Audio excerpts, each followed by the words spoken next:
11 minutes past the hour here on WNCR-TV Now. I want to say good morning to you. Thank you so much for tuning in to another edition of WNCR-TV Now as we talk about things impacting our state, our city, and our nation. We're just on Facebook Live this morning, and we should be on YouTube, and I forget to take that off at the end of the day. I've got to remember to click that screen as well. They're trying to say that I'm not doing something. What am I doing? Oh, violating copyrights. That's what it is. So I got to be sure to do that because the rest of the programming that comes on throughout the day ends up going through there as well. And so it's just some unnecessary that I click on. I forget that I got to deal with this. All right. Let's see. Okay. So let me see. I'm looking for the Facebook Live. There it is. The Facebook Live video of today's show. See live video. I want to click on share. I want to say good. It's a Tuesday. Ain't that crazy? We about to be finished with April like real soon. Good Tuesday morning at highlights. Okay. So we're there, and we're everywhere. So that's good stuff there. Going to first talk about what's happening here locally in our community with the GOP. What is going on there? We'll talk about that. There was a news article that came out in yesterday's paper, as well as there's a post there on the Rocky Mount Concerned Citizens page concerning that as well. Let me see here. How about to say puppy power? You know, I know about that. Puppy power. So this is one thing that's posted on social media in regards to the Rocky Mount Telegram doing a story the other day about Edward steps down for the Nash County GOP chairman. I didn't realize he was chairman for so long. And so it is over the past months, the Nash County Republican Party has lost over 70 plus years of party knowledge due to a very small, loud group who has managed to tell multiple mistruths about the county party. I'm not sure which is more disheartening, the mistruths being told or the public ignorance about the party does not allow themselves to be used by people who are elected to represent them. I feel especially sorry for the volunteers who recently got involved over the past election cycle and unfortunately believe in the misguided nonsense. This is from Mary Helen, too. It says, I did not run for vice chair of our county convention last month. Longtime chairman Mark Edwards resigned this past Friday. Our treasurer resigned this past Tuesday evening. We have many long-serving committee members resign. I know we all have other long-serving executive members who will be resigning soon. So now the county sits with no real leadership, and the newly elected officers nor the entire committee have zero clue about the infrastructure of the party and how this affects the local, state, and national party, what needs to be done, when, nor the importance of the party. The way I've seen some of the new executive committees speak to others in meetings is beyond distasteful, appalling, and nauseating. Nash County now has an executive committee that is predominantly made up of elected officials, partisan and nonpartisan seats. If my memory serves me correctly, our founding fathers decided to leave the King of England, who was dictating to us who our rulers were and how we would be represented. A war was never fought. We won our independence. The war was even fought, rather, and we won our independence. As Mark explained in his article, he and the rest of the discarded committee tried to work with the disgruntled newly elected Republican officials in unity, and we were explaining why the party does something or other things. Due to the lack of knowledge in the actual party infrastructure and lack of involvement, the elected officials dug in deeper and persuaded more to join them. One even referred to this as just politics. It's not just politics. It's middle school. This is a middle school personal vendetta that has absolutely no place in politics and much less within our political party. Politics involve negotiations that would benefit everyone, not just a few. So that information there is available on the Rocky Mount Concerned Citizens page. Tag with the article, Mark Edwards steps down. It says, in closing, please note that our previous Nash County GOP Executive Committee nor anyone who serves on the committee did not have anything to do with holding up a $40 million in the southern end of the county for a school to be built. This is something the county party would have no control over whatsoever. As a county party has never been involved in a primary, we simply cannot be involved. During primaries, we have strict rules regarding this. Executive committee members can support whichever candidate they would like to if they do not associate themselves with the county party. So things are going on. And, if you look at this story from Mark Edwards has been the Nash County Party chair, I think, since 2009. So it says... and he has a distinction of being the longest one, I think. Edwards was first elected to chair in 2009. He served for eight full 2-year terms, and was the longest serving Republican County Party chairman in the state. Edwards spoke following his 18 years of leading his party elections in Nash County. It says, I most enjoyed work with our Republican candidates and other officials. These women and men put their lives and livelihoods on the line to serve the fellow citizens. As a candidate, they do their best to hold their conservative principles while listening to and appreciating and persuading voters from all perspectives, Edwards said. So that's what's happening in Nash County's GOP party there. So there's a little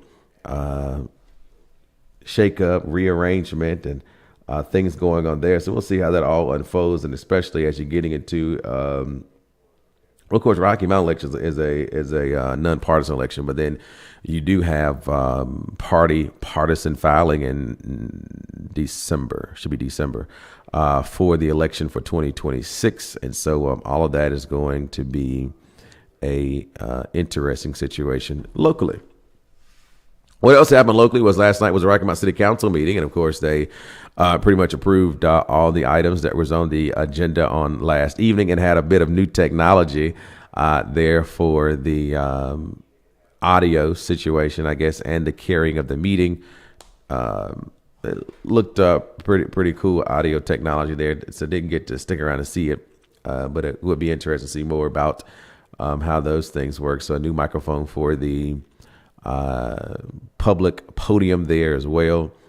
And I think there was even one on the table down at the bottom, which is interesting because if you had a microphone there, would mean you would need to stand up when you are presenting something from the city or to the city council. If you're at that press table, was originally what that table in the front was designated for.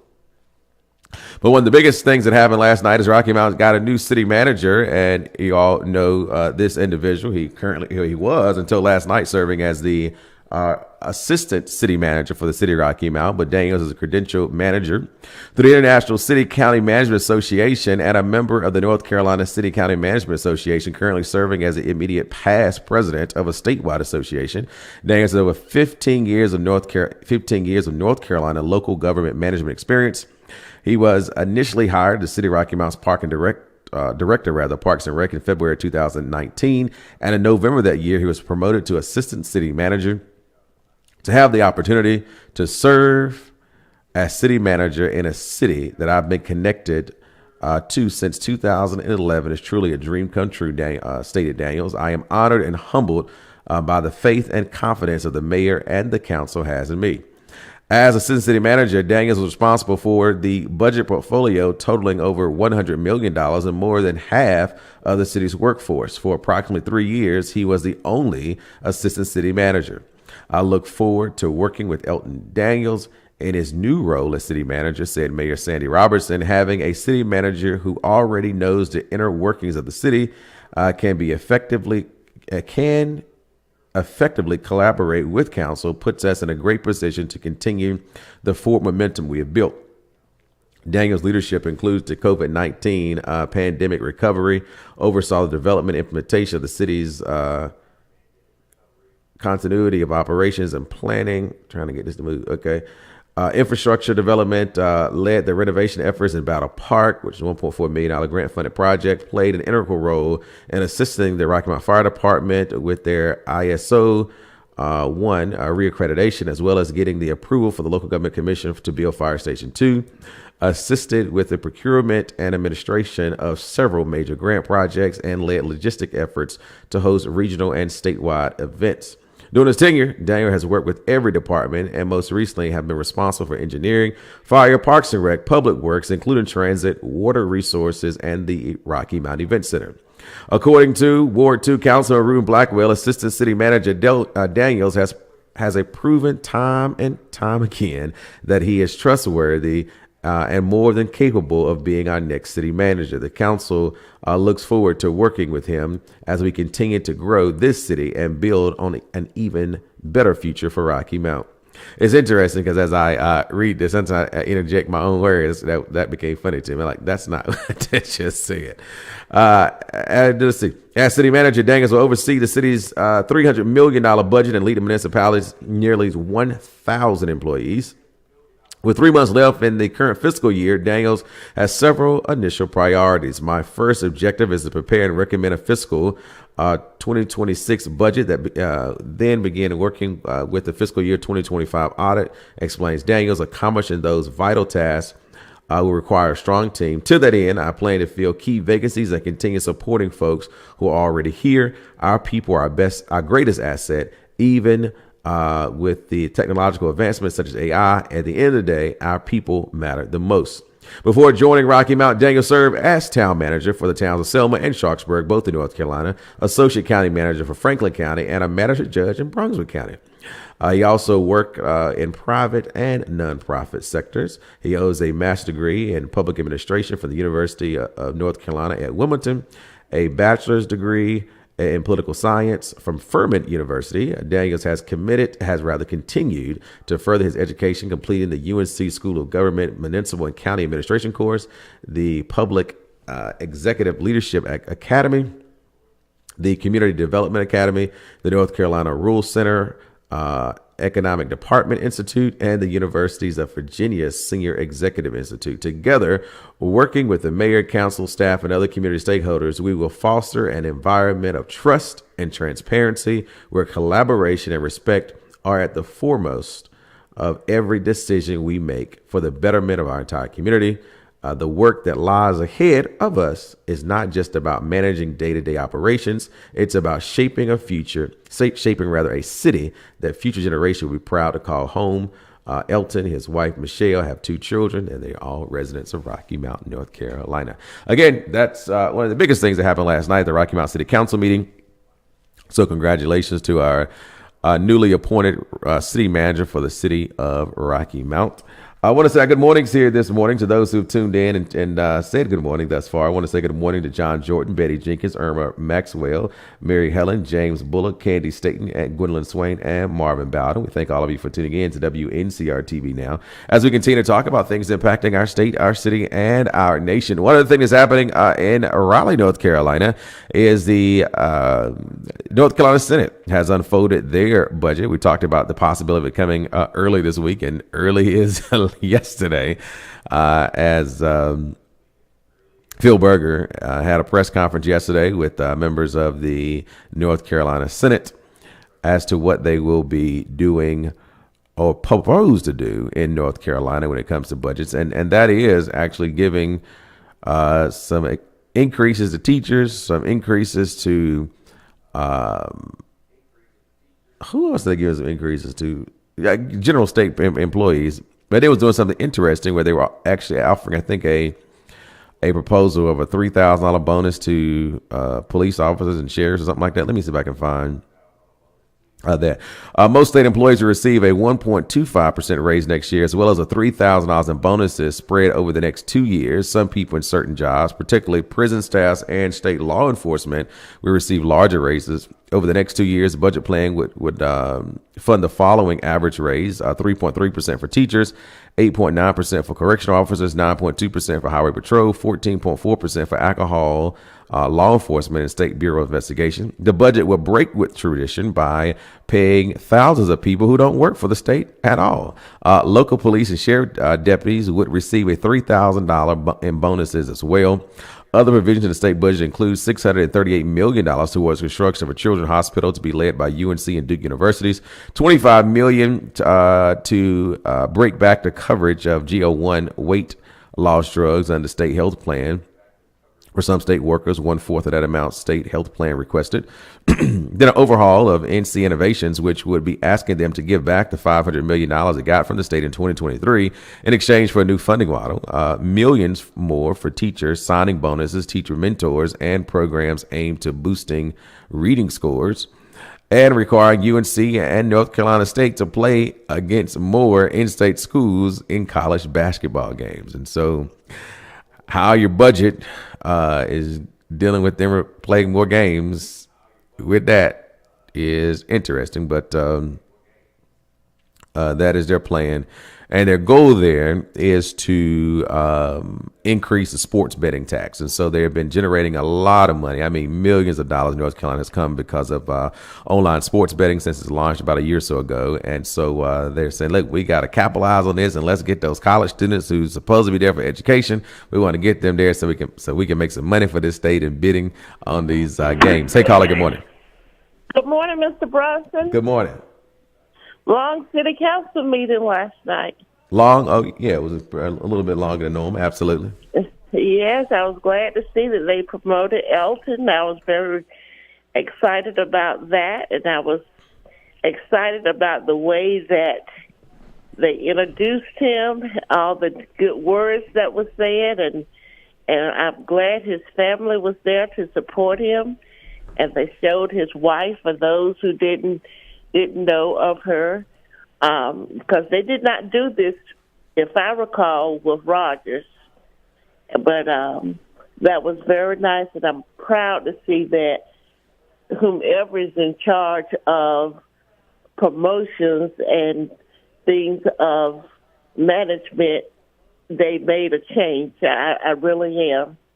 I like the way Peter gracefully stepped down, and he went to the back of the room and had a seat and gave Elton a chair.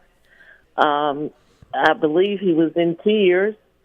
That's what some people said. I couldn't see him, but nevertheless, I liked the way they did that last night, and I do feel that Peter brought a lot of settlement to that city council because it was so disruptive with negative thoughts and the way some things had been done.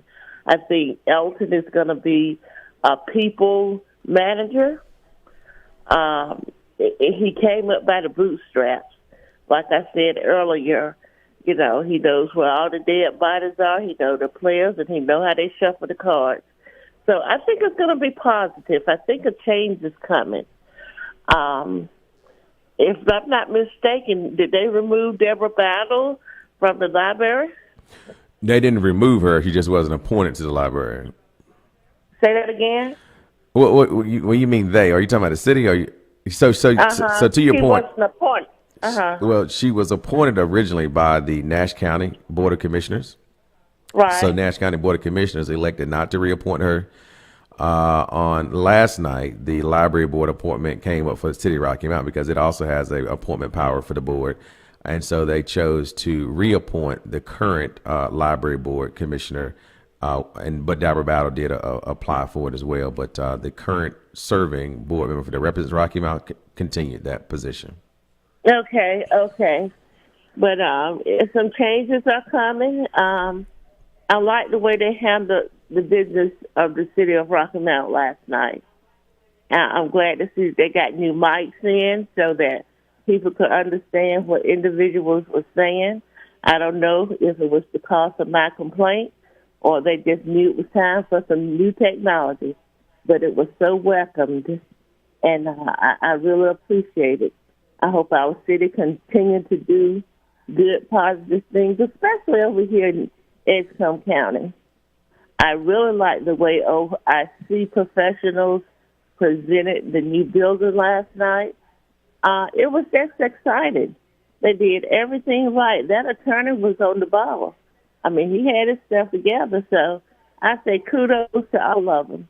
I'm looking forward for the facility to come over on Rose Street, and not only that, other companies, corporations come over to this area.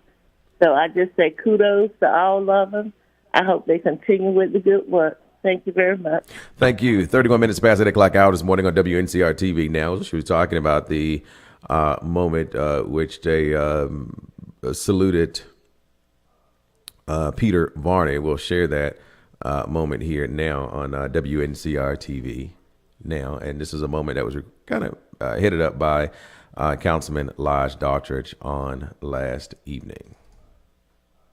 He has done in the interim here, holding and being the glue to enable this moment here tonight. I also want to acknowledge the family of Mr. Daniel and the number of dignitaries here. I'm going to miss somebody, but I do see our council person from Nash County, Gwen Wilkins, Commissioner, here in the audience as well. And so just want to thank y'all for that. Is there a need for discussion on this particular matter?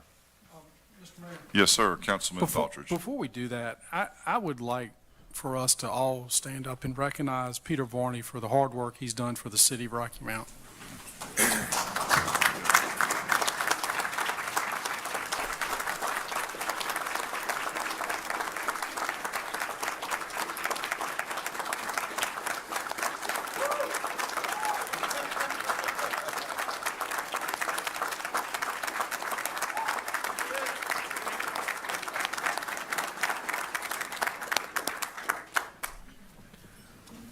So that was that moment there on last evening where they stood up and recognized Peter for his continued support of City Rocky Mount, and understanding that, as Councilman Blackwell said, that he is just kind of shifting positions, that he is continuing to move with the city. And so the next, after that, then of course it was a standing ovation for the newly appointed city manager for the city of Rocky Mount, Mr. Elton Daniels. And we will also and so we'll share that moment here as well. New city manager, please say aye. Aye. All opposed, like sign. Congratulations, Mr. Daniel.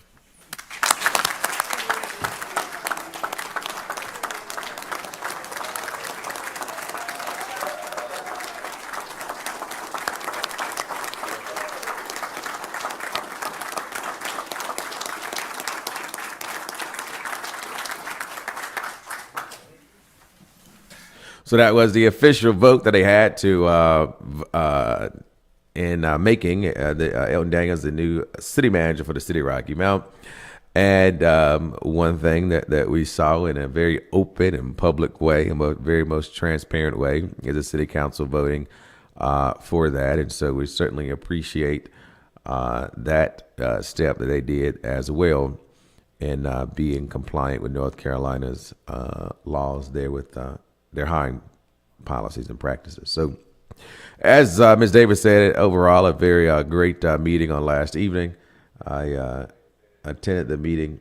I haven't been to a city council meeting in a while for various time issues and things of that nature, but I do watch online. So we do thank also the city for their continued investment in technology to ensure that the meetings are available for people no matter where they are physically, that they're able to keep abreast of what is happening within our local government and all of our other bodies that do it as well. So from our school systems to our county commissioners, they all have made the necessary investments to ensure that citizens have an opportunity to at least see what is going on, hear the discussion for themselves. And so oftentimes you don't have to rely on what someone else said, but you can actually see it for yourself if you have the availability of internet and access to the website. Now, we also know that in rural areas of our counties, sometimes broadband is not necessarily available. So that is some issue there that you might end up having. Want to say also good morning to Reginald Manning and Vernice Harris and Lorraine Pitts and Stanley Richardson. Good morning to all of you. Thank you so much for tuning in to WNCR-TV Now as we continue to talk about things impacting our state, our city, and our nation on this April 15th. For most of the world, it is tax filing deadline. But of course, if you are in Texas and North Carolina, you have an extension on that until May the 1st. So be mindful of that as well. Now, one thing I did want to go back to the state budget situation, and that was they plan on, oh, here it is. The Senate also proposed cutting millions of dollars that have been going to K-12 public schools, ranging from $800,000 in computer coding grants to more than $15 million paying fees for high school students to take advanced placement and international bachelor arts tests, in addition to millions more in council contracts with various educational websites and other programs. Now, that is quite interesting, that the cuts that they're making to, or proposed. Again, all this is the Senate's proposed budget. None of this has happened. We'll see what will happen. Another thing, in addition to providing smaller raises for many state employees than previous bonus have paid for, the new budget plans to make Public Monday will also address, which was yesterday, the shrinking income tax revenue in other ways. It also doubles the tax rate to be paid by sports betting operators. It would eliminate many vacant jobs across state government, preventing them from being filled in the future. It will cut existing state programs and jobs in an effort Berger likened Department of Government efficiency efforts led by billionaire Elon Musk and the federal government under Republican President Donald Trump. Press for details on those cuts. Berger said more information will be becoming public later. That much of the work will be helmed at the helm of the new Republican auditor David Bullock, who won the election in November and has since seen the legislative move to give his office immense new powers they've never had in the past when the auditor was a Democrat. One example, Berger said he expects to find tens of millions of dollars in savings from the state college, community college programs.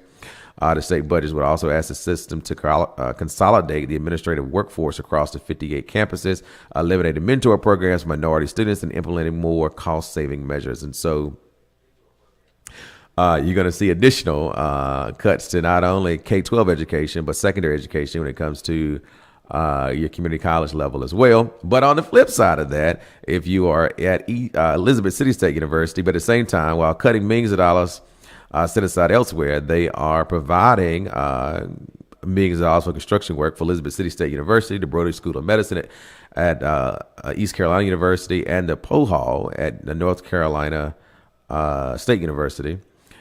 State leaders have closed the hall in December of 2023 after tests detected that many students were linked to cancer. Since it's been closed, more than 200 people have told, this is again WRL, that their loved ones were diagnosed with cancer after spreading significant amounts in the hall. So that's that. So we'll see what happens as the governor and the House gets together and hash out what they want to see as well. And of course, the budget should be passed by July. If that happens, great. If it don't, we'll still be operating. How about that? Hey, caller, good morning on the air. Mr. Bronson, and talking about OIC and a new facility that's coming up on Rose Street, I did not like the tone of Tom Harris and Lige Daltrich last night. Even though they tried to be positive, there was a negative undertone to me, especially when they talked about the funding that the city is going to help with OIC. We'll be going. I don't know how they put it, but it was like you got to show receipts. Well, anytime they help with grants, the checks ain't written to the person; it's written to whatever they're trying to get. So I really didn't like that. It was an undertone to me.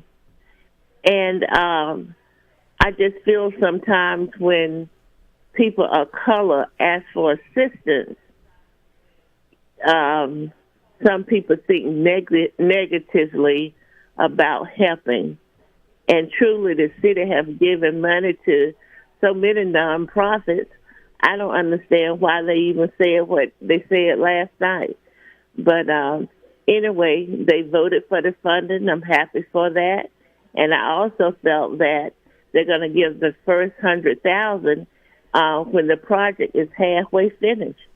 What is it, $500,000? They should give money before then with that big project. what is it costing, $14 million? My God. So, anyway, thanks for the assistance, but sometimes people just speak out of term. I put it that way. It was just a negative undertone. Thank you. Thank you. 252-407-8432. That's 252-407-8432. Let me see if I can find that. That was related to the budget.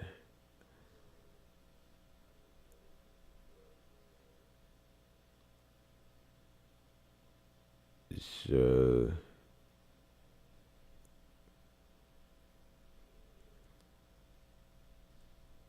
well,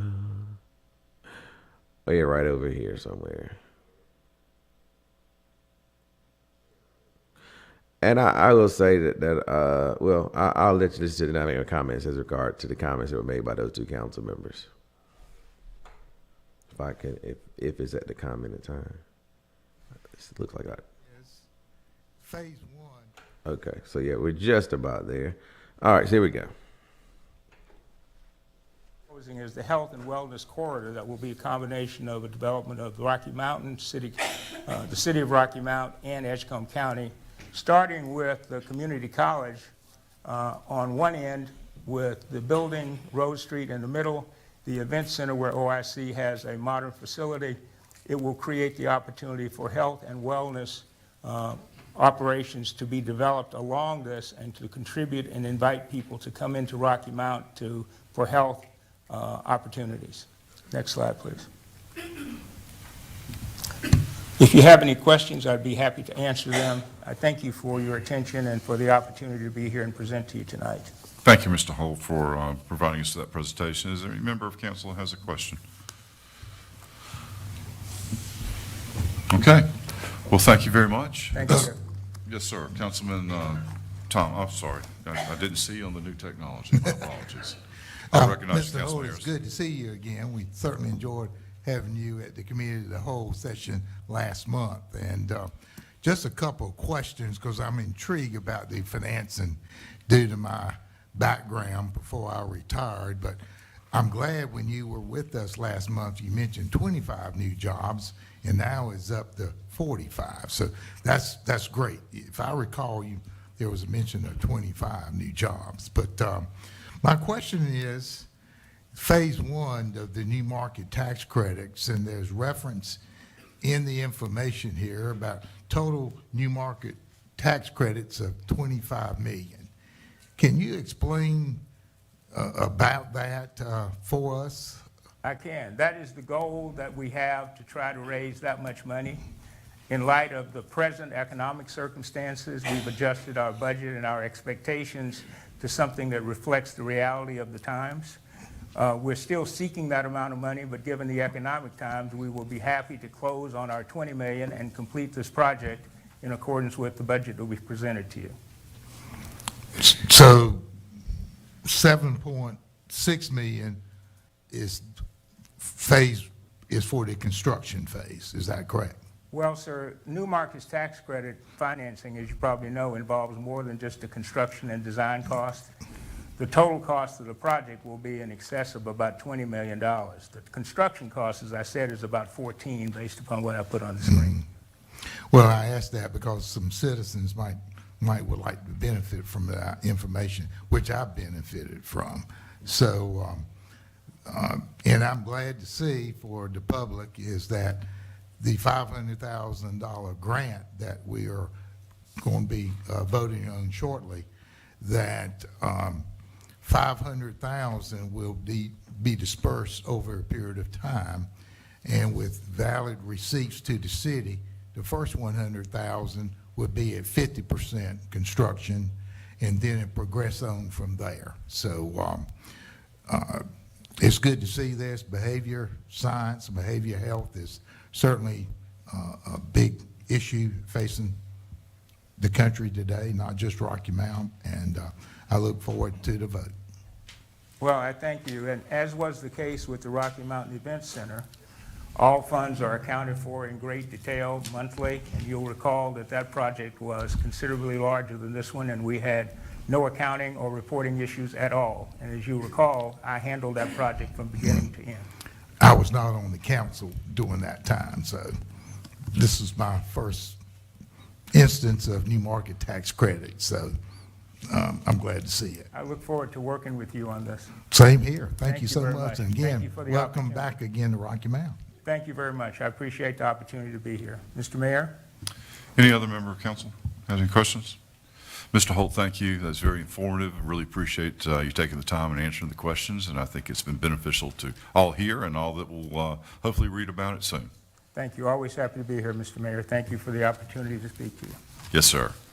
At this time, I'll receive a motion to approve the Downtown Major Incentive Investment Award for $500,000. Is there a motion? Is there a motion? So moved. Motion made by Councilman Second Jabari Walker, motion. second by Councilman Richard Joyner. Is there a need for discussion? And by the way, that motion, I think I need to ask you to amend it to include to authorize authorization for the mayor and city clerk to execute the agreement and memorandum on behalf of the city. Okay. So moved. Is there a need for discussion? Hearing none, Mr. all Mayor- in favor? Mr. Mayor. Yes, sir. Councilman Daltrich. Just want to make clear to everyone that this grant is no different than what we've recently set up the past year or two. I lose track of time.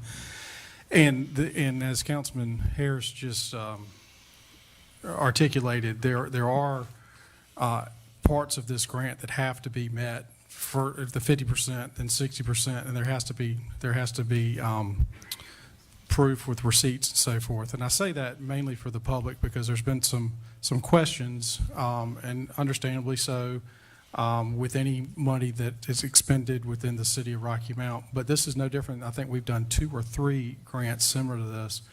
And so I just want to make everybody, make sure that people hear that. And I do appreciate Councilman Harris also pointing that out. So I just wanted to make that clear. Thank you, Councilman Daltrich. I have a motion and a second. Is there a need for further discussion? Yes, sir, Councilman. Oh, I thought you were getting ready to reach down to hit the button. Okay. Then all in favor, please say aye. Aye. All opposed, like sign. All right. Item. So that was the exchange towards the the presentation, the OIC project on 224? Yeah, 224 Road Street in Rocky Mount, North Carolina, and the statement that was made by Councilman Daltrich as well as Councilman Tom Harris. I want to say also good morning to Mr. Johnson, Commissioner Harris, as well as Jacqueline Randolph and Greg Higgs, and Allison Williams. Greg Higgs made mention that Tarboro Mayor Mayo announced at the town meeting on last night that Ward 5 Councilman John Jenkins has stepped down due to health issues.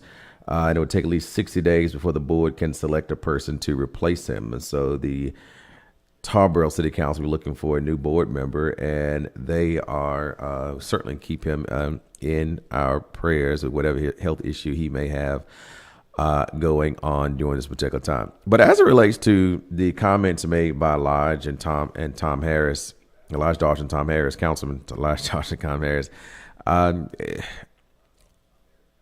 I took that as some questions that probably they received from members of the public concerning OIC getting a $500,000 grant. And they just put it out there in the public space. They're like, hey, the city is not just handing OIC over $500,000 and say you do whatever you want to do with it. That this is something they've done for other individuals, and there's a process associated with it. And so they'll follow the same process going forward. And so I think for me, what I gathered from that was them speaking to whomever might have called them in regards to, and in fact, you heard Councilman Dawson kind of allude to the fact, and maybe even Councilman Harris say similar, that he benefited and others would benefit as well. from the understanding of new market tax credits. And actually, I didn't think about the daggone design build phase. I was thinking the whole project was a $14 million project. Am I not really thinking out loud? Because obviously after you build a thing and build and design the actual building, then you got to you got to put all the equipment and things together in place. So there's a whole bunch of other components associated with the development of that, from buying the interior things and all that kind of stuff. So again, he say there's going to be about 20 million. It was kind of geared for 25 million. So now they're kind of keeping it just around 23 million dollars what they're in a capital campaign for doing. So that's kind of what I took their comments to being, to say, hey, we're supporting it and we know how the city process and things work. And that's just what it is. 51 minutes past the 8 o'clock hour this morning. As we talk about things impacting our state, our city, and our nation. And so, overall, I think the city council meeting went extremely positively well. We hope it continues. And they all have, said the ones that I've seen on social media for some time now.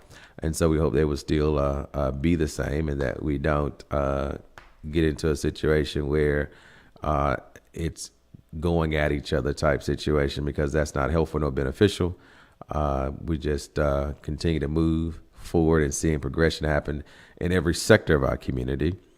And then I had some additional thought on the resolution that they passed on last night. They passed the resolution in support of 332 bill, giving the authority to Rocky Mount to receive directly without any control or vote from Nash County TDA board in regards to how they will spend the money. That resolution passed on last night. And so, yes, I said the resolution sucks. And I got to go back and go back and relook at it. I'm trying to pull it up right now just to make sure. Because the one I said, I may change my position on that in light of what I had conversation with somebody after the meeting. And I hadn't had time to go back and look at it. So I'm doing this in real time now. And so let me find that resolution there and see if I am still believing the same thing. And let's see.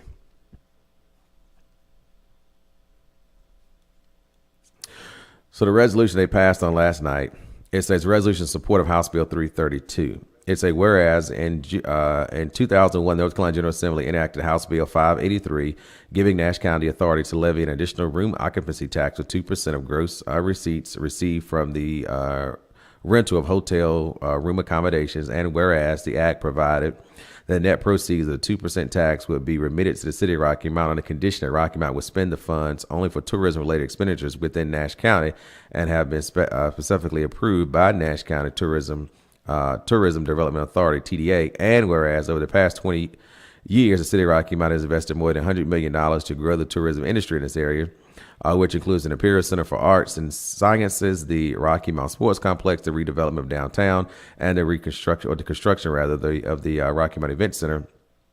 And whereas House Bill 332, 2025-2026, is a local bill that proposes to change the process for the remission of occupancy tax proceeds in the city of Rocky Mount under sections 1 and 2 of Section Law 1987-22 as amended, so the city of Rocky Mount, can receive funds directly from the state of North Carolina without having to obtain TDA approval. Now, therefore, be it resolved that the mayor and city council hereby supports the passage of House Bill 33 for general assembly. So yeah, I still say that I get it. So the thought process last night was they're supporting the bill as it was filed, and technically the bill as it is filed relinquishes, I would interpret to be, and I think others have as well, it relinquishes the responsibility or the only area in which Rocky Mount can support or use the occupancy tax dollars would be exclusively in Nash County. Then if that was the case, I would say yes. But the only thing that the city of Rocky Mount seems to be more concerned about is that they can receive the funds directly from the state of North Carolina without obtaining TDA approval. And so their position then, it would seem to me, is we receive the funds, but we're fine with only having to spend them in Nash County, which is the most perplexing thing that I've seen. Okay, if they would have left out that you like the bill as presented, 100% that is say it's great to go. But anyway, that's what they did on last night. They voted on it, and their only caveat was we want to receive the money directly without any approval. We spend it how we want to spend it. And then the other question is going to be, and I guess it's always that thing where you can continue to fight. Oh, well, Nash County ain't doing this, Nash County, but you have an opportunity now to say keep the bill as it is and giving Rocky Mount the total authority to spend the money wherever it wants to. But it seems as though there are those who just like to fight between Edgecombe and Nash County, which I think is, again, the most ridiculous thing ever, because I would have left that line out about amended so that the city of Rocky Mount could receive. Well, it did amend those things without having TDA approval, but it also said that Rocky Mount could basically spend it. Because you're saying without approval, fine. TDA ain't got to approve it. However, if the bill is substantively changed to say that tourism dollars still got to be spent in Nash County, Rocky Mount, and what benefit is it to the total city of Rocky Mount? We can't have these half-sided, one-sided bills that we just do. But again, if it stays the way that it is currently with no substitute amendment, and that's what someone told me last night, said, well, Bronson, who says that the bill's going to be substituted? It might say that, but it hasn't happened. And so therefore, if the bill stays as it is, then Rocky Mount can spend the money where it wants to. Then that great. Totally fine with that situation. Hey, caller, good morning. Well, Mr. Brunson, I think Councilman Blackwell said a mouthful last night. He mentioned the division between the counties and hoping that one day all of us could just work together. It ain't no edge in Nash County when it come down to the city of Rocky Mount. I mean, let's all get along. Let's be fair. Well, and yeah, that bill didn't do that. Huh? I said if they change the bill, it's going to continue to be a Nash versus Edgecombe County. Oh, yeah. So, sometimes people need to get out there and step up and just say what they need to say. We can't be diplomatic all the time. We just got to roll with the punches. And I'm that type of person because people don't listen sometimes if you go in diplomatically. You just got to get to the point and move on. But he sure said it last night. And I thank them for it. Yeah, and I wish they would have took different action, but appreciate you. Yeah, because again, we can say a whole bunch of stuff. Like they pointed at me last night at the meeting. Well, they said they can go back and change the thing, and so it can only be spent in Nash County. So they said that they can say that, but it doesn't mean it's going to happen because you got to get the votes in assembly to change it. So right now, if the bill is not changed in committee and it goes the way it would go, I think it is a great bill for the city of Rocky Mount, and that is that the city of Rocky Mount will receive those direct tax dollars. They will then go to the city of Rocky Mount, and then they can spend them within the city limits. That's what that bill currently says. Then there was heartburn all over social media about you spending Nash County's money and benefiting another county, right? And again, what was pointed out last night was that 100% of the occupancy tax dollars that is collected because of the passage of that law is directly from hotels in the Rocky Mount city limits. They're nowhere else in Nash County. Meanwhile, you have those dollars. Did I even talk to y'all about what some of those dollars been spent on? Let me pull that up real quick since I'm kind of over time here. Nash County TDA. Let me see here. Maybe I was intending to share it with you and I just didn't for some odd reason. So here's what those dollars were spent for. And again, these dollars are supposed to be spent for things that's going to bring about tourism, right? And when I consider tourism, I'm thinking about, overnight stays. And I get it. Some people say just simple visits is cool too. They'll shop in a restaurant, maybe. I don't know. But again, a couple of hour stay does not generate a new occupancy tax, right? Events that's going to generate occupancy taxes are going to be those overnight stays, amateur sports, and things that Rocky Mount has invested heavily in. But anyway, here's what some of the dollars. I think I did, or maybe I just read it so many times I thought I shared it with you. So one or the other. And so here it is. So one went to Nash County Farmers Market, $10,000. $10,000 to Nashville Parks and Work Farmer Markets concert events. $11,000 to Nash County Parks and Work for Top Gun summer and winter series. $48,000 to the Extension Master Garden Volunteer Association, Nash County Pathway to Advancement, Nash County. There's $8,000 for Bailey County Commissioners for the North Carolina Sweet Potato Festival. $10,000 for Bailey Commerce Christmas in Bailey. $20,000 for the town of Castello, July 4th Independence Day celebration. $5,000 for Middlesex Police Department for Night Out Against Crime. $30,000 for Nashville's Chamber of Commerce Blooming Festival. $20,000 for Spring Hope's Chamber of Commerce for the 51st Spring Hope National Pumpkin Festival. $4,000 for Spring Hope's Chamber of Commerce for the Dan Fitch Studio Potters Market. Peggy Leggett, Mayor, pitched for $4,500 for Spring Hope's Fire Department Women's Auxiliary Pig at the Depot. There was $10,000 to Community Joy Festival. There was $20,000 for the Minji's Auditorium at the Dunn Center for a national dance competition. $25,000 for the Mims Art Gallery at the Dunn Center.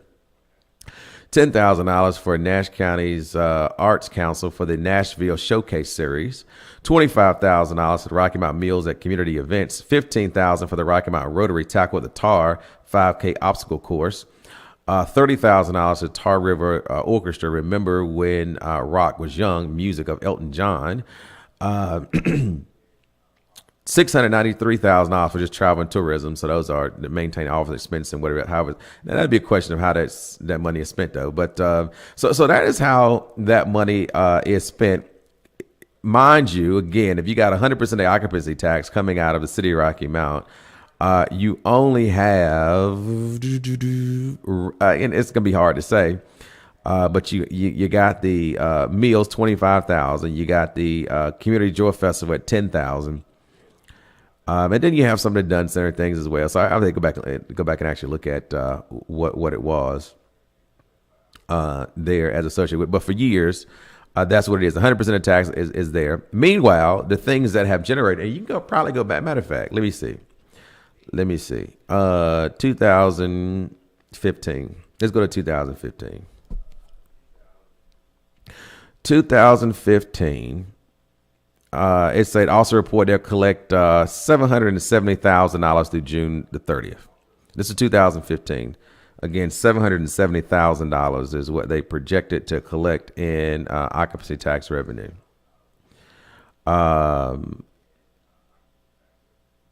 Then we move and we fast forward to 2024. Where is it? I want to use that word. It's not mine. Well, this says that the collection will be $1.2 million, approximately 3% more, 3% more than the budget.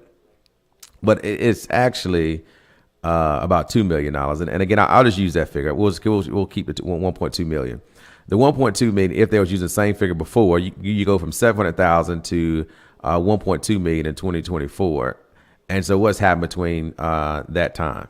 Of course, you've got the Rocky Mount Event Center, who has come online during that particular time and continues to grow in our community. Of course, you got the sports complex as well. And so you've heard me say this before, those who watch the program, the generation of occupancy tax, the heaviest generation of occupancy tax I will solely lay on the soil for has been from the investment of City Rocky Mount, of the sports complex, and the Rocky Mount Event Center. And so when you look at where tourism dollars must be spent based on what is coming because of City Rocky Mount's investment, it's only for Nash County and beyond and way further out there. And it has no direct benefit to the city of Rocky Mount as it relates to East Rocky Mount or Edgecombe County and to build tourism. For instance, a good example of this, it's come out that the church they bought on the corner there by the Rocky Mount Event Center can't be torn down because on National Registry, this, that, and third. So why not then, as was once taught before, having a cultural arts museum there to make that church into the former church into a cultural arts museum, where you're then able to use that building in its great shape, make it ADA compliant, so that you can talk about some of the history of Rocky Mount, it being a tourist attraction. But again, you say, well, how are you going to fund it? It's going to have to come from city direct dollars. And here's the other piece. When you talk about who funded, well, who funded the sports complex? It wasn't Nash County alone. Edgecombe County participated from the residents of the city of Rocky Mount. When it comes to paying for the event center, it's not Nash County alone. It's Edgecombe County residents because of the funding that comes from the city of Rocky Mount. And over again, people can say things all day long, but show me in your actions that you're really committed to building up the complete city and not just a portion of it. Because otherwise, we can continue to have conversations like this that really are unnecessary conversations if you do the necessary work. And all we keep saying year after year, all of my little 39 years now of living is one day it's going to get better. One day it's going to get better. One day it's going to get better. What? Why can't that day be today? Why can't that day be? And that's why I said that I hope and pray that there's a hotel that comes in our city and they roll out the red carpet for them to be in Edgecombe County side of Rocky Mount, so there can be occupancy tax dollars collected from there. And I don't care what nobody say. When I go look for a hotel room in a new city I'm in, I don't go look at crime statistics. I don't look at how many larcenies took place. I don't look at the murder rates. I don't look at none of that stuff. What I look at is how much is this? That's within my budget. I'm going to stay there. Okay? And so people will, in fact, stay at a hotel that is right there in Edgecombe County, downtown Rocky Mount, or wherever it is, whether it be crossing the 64, they can look at the rate. Hey, caller, good morning. Mr. Brunson, when they purchased the church right there at the event center, did they know that it was on the historic site? I guess not. I guess they didn't, because I think they were planning on tearing it down. I don't know if they're going to. Yeah, I guess they're going to tear it down. Mm-hmm. You know, I wonder sometimes who do the research. You can buy a building that you can't do anything with it because it's on a historic site. They can. I mean, they can repurpose it. They can do things with it, but not probably what they want to do. Oh, absolutely, with it. Absolutely. Yeah. But I just wonder sometimes who do the research with the city, because a lot of things is just being, handed over, and nobody knows what they're going to do until they get into the project. Thank you. Thank you. Yeah, so, I mean, they bought it, and so they got it. And so now how can you repurpose that building to, help with tourism dollars? Okay. And so that, I've seen a number of old churches used for museums and cultural type centers there. Would make, a lot of sense, especially when they talk about what they want to do at Unity Cemetery. When you talk about some of the things that is in our city, from Thelonious Monk to you've got the Twin County Hall of Fame that has a number of people who have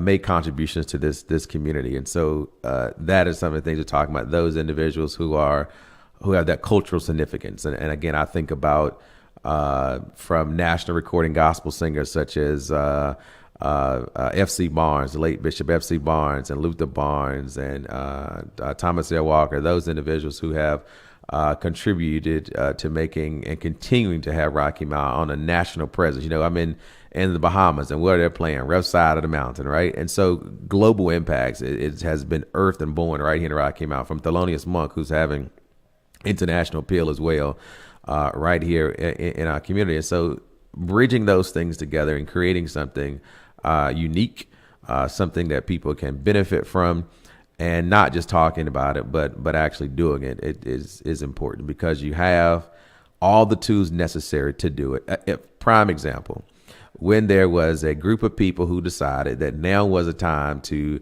demerge, split up the Rocky Mount school system, what they do? They did it. And so I will say, when people want to do something, they will. And I'll leave it at that. We'll see you next time on Wncr-Tv Now as we talk about things impacting our state, our city, and our nation. Make it a great Tuesday. Don't forget to check out Pop Diner, open from 11 a.m. until 6 p.m. That's Sunday through Friday, closed on Saturdays as of right now. They're talking about open on Saturdays, and we'll see what we can do about that.